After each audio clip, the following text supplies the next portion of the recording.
valley of despair. Seems as though you always will be there. Let your heart be strong. Though the road is long, there's a way to go.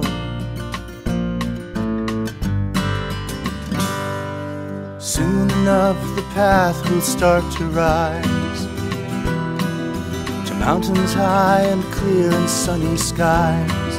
The way will take you high, the way will take you low. That's the way it goes. That's the way it goes sometimes. Things are going to work out fine. Rain will fall and then sun will shine again. That's the way it goes. And when the raging waters rush away, and it feels like you won't last another day, let your heart so I leave Florida, Hurricane Alley, and I run into a tropical storm while in Texas.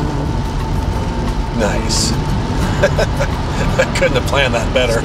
Days will be a distant dream, floating in a still and quiet stream. The river will run fast, the river will run slow, 'cause that's the way it goes. That's the way it goes. It's rained so hard, it's closed the freeway up ahead, so we're trying to find a way out of here. All of us trapped. Rain will fall and then sun will shine again. That's the way it goes.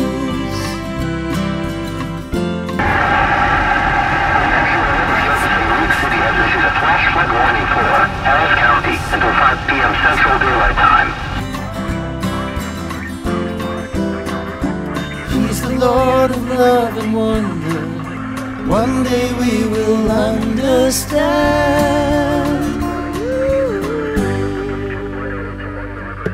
That's the way it goes sometimes. Things are going to work out fine. Rain will fall and then sun will shine again. That's the way it goes sometimes. Things are going to work out fine. Rain will fall and then sun will shine again.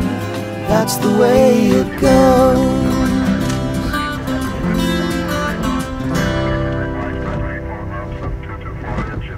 Mentioned a couple of the exits off the Southwest Freeway, both at Shepherd and Kirby, have reopened, and that thing makes things a whole lot easier. It looks like these people have had to abandon their vehicle, and you know, a lot of us, sometimes the water just comes on you faster than you actually realize. You see the bus that's been abandoned here as well, or at least stopped because it couldn't go through the higher water. And if you drive into the high water, you want to get your door locks open, you want to get the windows down before the whole electrical system goes out, so that way you can get out. Because the weight of the water pushing against the doors can make that extremely difficult as well. Some homes are going to be vulnerable under these situations. Neighborhoods that border these creeks and bayous, they can easily be flooded. And when the water leaves the banks, like we have seen, you see here, some of these feeder roads even look like bayous here. A home can be left with soggy carpet, with buckled floors, with worthless furniture, and a lot of lost memories. It's just really ugly. Darby Douglas is here to help guide people on some of the roads as best he can. Darby, as we get into the rush hour full time here. All right, that's amazing. That shot you just saw from Area 11 is basically where we're going to start. Now, what they were showing you was just completely underwater. Now, take a look with our hotspot camera shot, courtesy, of course, of Houston Transtar. What you're looking at is basically the same shot. We're looking from 288 and Holly Hall. Once again, you can see big rigs taking it slow, having a difficult time. That's about the only thing that's going to make it through a number of these spots rather easily.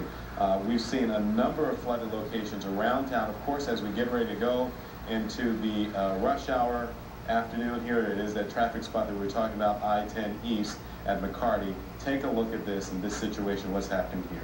Jerome, I'm also going to ask our producer, Frank, if they can switch out these. Once again, this is some of the stuff that we saw earlier today and what folks were encountering. As you can see there, you needed a high-profile vehicle to get through a number of these intersections. I believe this is over by Greenbrier 59 earlier, where the water was so high, a number of cars got stuck, stranded here. It took all afternoon, as you see some Good Samaritans coming by, pushing some vehicles out of the way. Of course, other vehicles had to wait for a tow truck to come along to get them to higher ground. Carl Willis was reporting from this particular spot earlier, and he pointed out that one business nearby started putting sandbags in front of the door, a lumber store, Stallman's lumber store, fearing that the water was coming in, rising up off the street and into that building. But that gives you one indication of how severe this weather was and the problems that it caused for a number of people all around town, particularly earlier in the day in this southwest quadrant around the Rice University area. And Jerome, we can keep taking a look at these pictures as we talk to Heather Saucier with Harris County Flood Control. Heather, are you listening to us? Well, right now we're getting a break in the rain, and so we're hoping that this is going to afford us an opportunity to drain off a little bit, because we've received reports that we could be getting more rain this evening. So we're very thankful that we're having this lull so far. But there were some channels earlier that have experienced flooding in certain areas.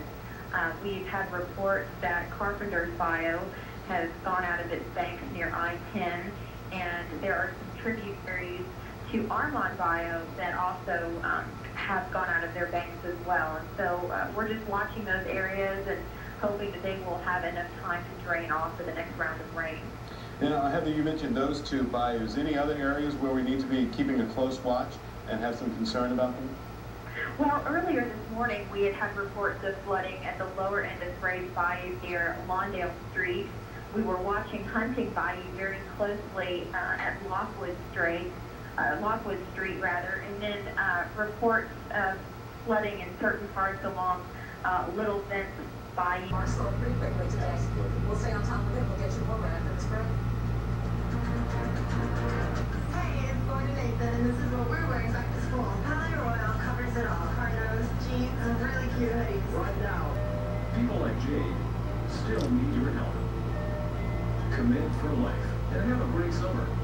Gulf Coast Regional Blood Center. Visit our website at giveblood.org.